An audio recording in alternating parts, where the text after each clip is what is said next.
श्री राधे। आज हम बात करते हैं चंद्र और मंगल की युक्ति के बारे में।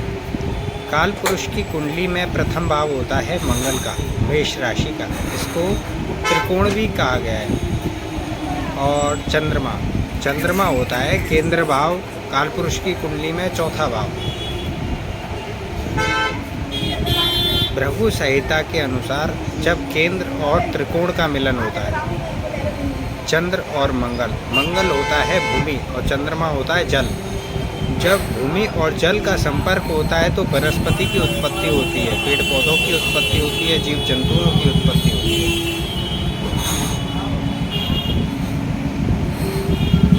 कुंडली के अनुसार जब चंद्र मंगल किसी भी घर में बैठे हो, प्रथम भाव में बैठे हो तो स्वयं पराक्रम से, द्वितीय भाव में बैठे हो तो वाणी के पराक्रम से, या हम किस वंश से पैदा हुए हैं उन आधारों से हमारी संपत्ति की बढ़ोतरी होती है। तीसरे भाव में चंद्र मंगल होते हैं तो हमारे पराक्रम से या हमारे घूमने फिरने से, ट्रांसपोर्टिंग से, लेखन से धन की विशेष उपस्थिति होती है।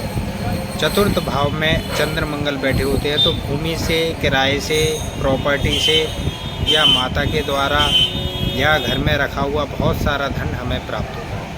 पंचम भाव से जितना ज़्यादा हम शिक्षण करते हैं, चंद्र मंगल जब पंचम भाव में होते हैं, जितना ज़्यादा हम शिक्षण करते हैं और शिक्षण का वितरण करते हैं, जितना ज़्यादा अपने ज्ञान को पहले इकट्ठा करते जाते हैं और ज्ञान का वितरण करते जाते हैं, ज्ञान प्रदान करते चले जाते लोगों को, उतनी ज़्यादा धन संपत्ति हमें मिलती है। छठे भाव में जब चंद्र मंगल होते हैं तो कोर्ट कचहरी के कार्यों से, राजनीतिक कार्यों से, डॉक्टरी पेशा से, हॉस्पिटल जैसी अवस्था से, इंश्योरेंस के तरीके से, किसी कार्य में किए गए कंपटीशन के द्वारा हमें विशेष धन की प्राप्ति होती है। खेल कूद के द्वारा भी हमें विशेष धन की प्राप्ति होती है। ऐसा कई पत्रिकाओं में छठे भाव के चंद्र मंगल से देखा गया है। सप्तम भाव का चंद्र मंगल हमें ससुराल से मिला हुआ धन, हमारी स्त्री के द्वारा किया जा रहा व्यापार या जॉब के द्वारा, या हमारे द्वारा किया जा रहा व्यापार के द्वारा भी हमें धन की उपलब्धि होती है। प्रथम विवाह के तुरंत बाद ही हमारे जीवन में अनेक उपलब्धि आ जाती हैं, या द्वितीय संतान होने जाने के बाद भी ऐसी उपलब्धि देखी गई है। अष्टम भाव में बैठे चंद्र मंगल की युक्ति भूमि से प्राप्त होने वाले पदार्थों से हमें धन की प्राप्ति होती है, या विदेश जाकर के हमें धन की प्राप्ति होती है, या हमारे आंतरिक क्रियाओं के द्वारा, जैसे कि किसी सरकारी संस्था से, प्राइवेट संस्था से, किसी कंपनी से जुड़ करके जब हम कुछ वर्क करते रहते हैं गुप्त रूप से, जो लोगों को दिखाई नहीं देता, मैनेजमेंट टाइप के कार्य, तो उससे भी हमें विशेष धन की प्राप्ति होती रहती है। जब चंद्र मंगल भाग्य स्थान में होते हैं तो ऐसा व्यक्ति धार्मिक क्रियाओं को करते हुए बहुत अधिक धन प्राप्त करता है।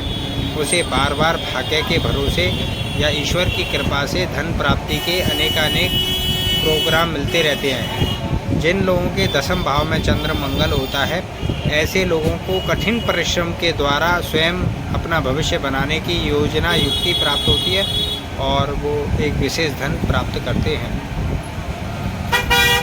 जिनके लाभ स्थान में चंद्र मंगल होते हैं, ऐसे व्यक्ति मानसिक रूप से थोड़े से पीड़ित रहते हैं, लेकिन अपने बाहुबल के द्वारा विशेष धन प्राप्त कर लेते हैं। जिनके द्वादश भाव में चंद्र मंगल होते हैं, उन्हें विदेशों से या दूसरे प्रांतों से आए हुए लोगों के द्वारा विशेष धन की प्राप्ति होती है। चंद्र मंगल की युक्ति हमेशा लाभकारी होती है, लेकिन चंद्र मंगल की युक्ति वाले लोगों के संबंधों में थोड़ी सी गड़बड़ी देखी गई है, क्योंकि चंद्रमा उत्तेजित होता रहता है और अनेकानेक व्यक्ति के संबंध हमेशा ही बने रहते हैं। चंद्र मंगल को लक्ष्मी योग कहा गया है ज्योतिष के आधार पर, लेकिन अच्छाई के साथ साथ कुछ ना कुछ बुराइयां अवश्य ही आती हैं। श्री राधे।